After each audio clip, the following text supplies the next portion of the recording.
first of all, let's delete the lights that we have already taken, and these are not matching with our requirement for the uniformity. So this time we will take this lamp and auto arrangement for this office.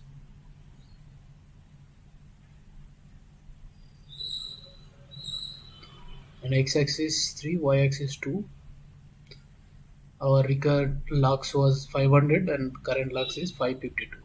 Exact matching our lux requirement. Now let's see our uniformity requirements.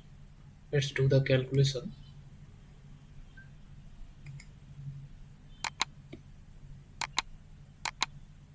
So this is the office. Our lux requirement was 500 and current is 659. That is acceptable, and uniformity is also 0.5. So this office lighting design is absolutely okay. Now we will concentrate on this office, and let's take the same light for this office also. Auto arrangement and take this office. Let's select this. Lux requirement is higher. I want to check uniformity once for this office also. So in office 2, uniformity is much less than 0.5, and required lux is, the actual lux is far more than our required lux. So we'll not go with this design, so we'll make a changes for this. So what we will do, select this and let's decrease the number of lamps in the x-axis. And then what will happen, the current lux, after decreasing one lamp in the x-axis, it will become less than our target lux. This is estimated. So let's do the calculation and check if there is any changes in the actual circuit. So now if you see office 2, the actual lux is 905, our required lux was 750. So lux condition is matching, but uniformity is still less than 0.29. So let's see in 3D view and select office 2. If you see, this is a polar curve. If you see the lighting distribution, though its value is less than 0.29, and as our lighting requirement is only in this table area, and we does not need that kind of light in this corner or the side of the room, so we can accept this because our lux is matching with our requirement. So if you turn off all the lights and make only this light on, then also visibility of the room is enough, because your requirement is to get the light on the table and you are getting that. So we can go with one light also. I mean, you don't have to maintain the uniformity of 0.5, because in this particular application of the room, we doesn't need the lights throughout the room. We only need the light over this area on the table area. So we can go with this plan. Now you must be confused, because I told you earlier that this 0.5 you always need to maintain. But depending on the applications of your lighting system, sometimes you have to design a light at a place where you need a lighting here. You doesn't need lighting on this place. You need lighting on this place only. In that case, you can't match the uniformity throughout the room.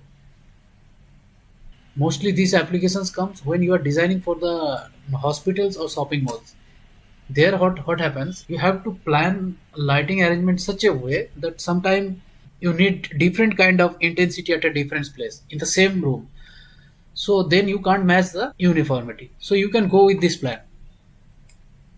So similarly for other room also, for all the rooms, you can make the changes for your room and match the lux and uniformity. So so far we have designed this office and this office too, and these are matching with our requirements. Now let's see. So office 1 means this office, uniformity and the lux both are matching with our requirement. Kitchen area, this is kitchen. our requirement was 500 or we are having more than enough, so that is also okay. Uniformity is okay. We need uniform distribution of light throughout the room for the kitchen. And library we must concentrate on because we are not having a uniformity distribution of light here.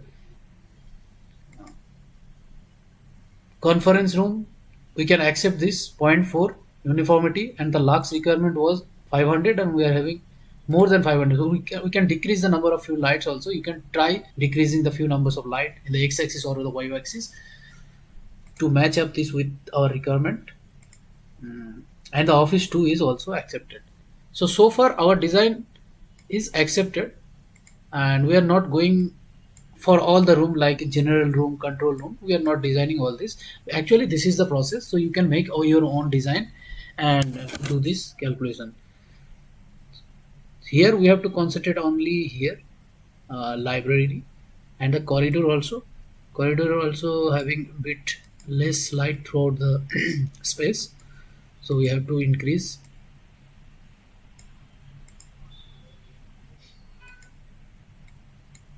So this is the light for the corridor. We have taken a different kind of luminaires or the lamp, and this luminaire has a different polar curve.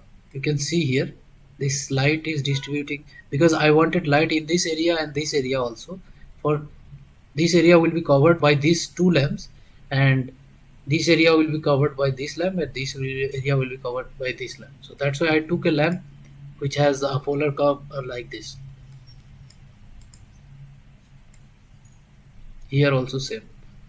So you can do the changes and see what happens, and you can experiment with this project so to learn. So lighting system for the office building is now completed for the first floor. So if you want to do the for the second floor also, you can make the light changes and you can do this. So here at night, as there is no light on the first floor, room will look like this, and this is the condition for the ground floor.